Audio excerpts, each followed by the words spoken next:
আসসালামু আলাইকুম, সবাই কেমন আছেন? আশা করি অনেক ভালো আছেন। আজকের ভিডিওতে আপনাদের দেখাবো কিভাবে আপনার পিসিতে থাকা ভাইরাস ক্লিন করবেন অথবা পিসি অনেক স্লো হয় এটা ঠিক করবেন কিভাবে। তো এটা করার জন্য প্রথমে আপনারা রিসাইকেল পিনে চলে যাবেন। এখানে যা কিছু আছে এগুলো সব ডিলিট করে দিবেন পার্মানেন্টলি। তারপরে আপনারা জাস্ট উইন্ডোজ বাটন প্লাস আর এটাতে ক্লিক করবেন। তারপরে এখানে টাইপ করবেন টেক টেম্প টেম্প টেম্প দিয়ে এন্টার। এখানে দেখতে পাচ্ছেন দুইটা টেম্প ফাইল আছে, এগুলো আমরা সব এখানে যতগুলো থাকবে সব আমরা ডিলিট করে দেবেন। তো এখান থেকে আমরা ডিলিট করে দিলাম। তারপরে আবার আবার উইন্ডোজ প্লাস আর, এখানে আবার আমরা টাইপ করব পার্সেন্ট টেম্প পার্সেন্ট। তো এটা তারপর আবার এন্টার দিব। তো এখানে যতগুলো ফাইল থাকবে ফোল্ডার থাকবে সব আপনারা ডিলিট করে দেবেন পার্মানেন্টলি। এখান থেকে আমরা ট্রাই এগেইন হচ্ছে না, তো আমরা do this for all current items skip করে দেব। তো এখান থেকে আমরা আবার আবার উইন্ডোজ প্লাস আর, এখানে আমরা আসব এবং টাইপ করব প্রেফিটেক প্রেফি টিসিএইচ। ঠিক আছে।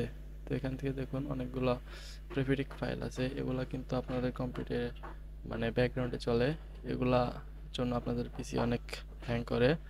তো এটা আপনারা সব অল সেট করবেন, কন্ট্রোল অল সেট করে সবগুলো একসাথে ডিলিট, অ্যান্ড যেগুলো ডিলিট হবে না সেগুলো আপনারা স্কিপ করে দেবেন। তো হয়ে গেল।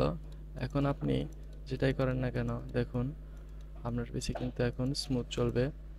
আপনারা যাই চালান না কেন সব কিছু এখন স্মুথলি চলে যাবে, কোনো সমস্যা নাই। আর সব ফাইল ডিলিট করার পর অবশ্যই রিসাইকেল বিন থেকে সবগুলো ডিলিট করে দেবেন, কন্ট্রোল অল ডিলিট এন্টার।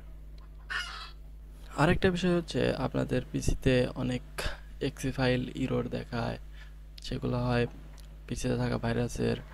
তো এভাবে যদি ভাইরাস ক্লিন না হয় তাহলে আপনারা একটা ওয়ে অবশ্যই পালন করবেন, অ্যান্টিভাইরাস ডাউনলোড করতে পারেন।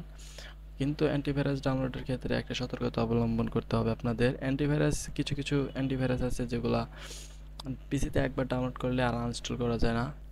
যেমন একটা আছে, সেটা হচ্ছে ম্যালওয়্যার। ম্যালওয়্যার আমি ডাউনলোড করার পরে আমার পিসিতে থাকা ভাইরাস অবশ্যই ক্লিন হয়, ভাইরাস ক্লিন হয়েছিল, বাট আমি যখন আনইনস্টল করতে চাই তখন অনেক সমস্যা ফেস করতে হয়েছিল। তো সেটা আনইনস্টল করার একটা প্রক্রিয়া আছে যেটা খুবই জটিল। তো তার থেকে এভাবে যদি হয় চালিয়ে যাবেন অ্যান্টিভাইরাস নামানোর আগে।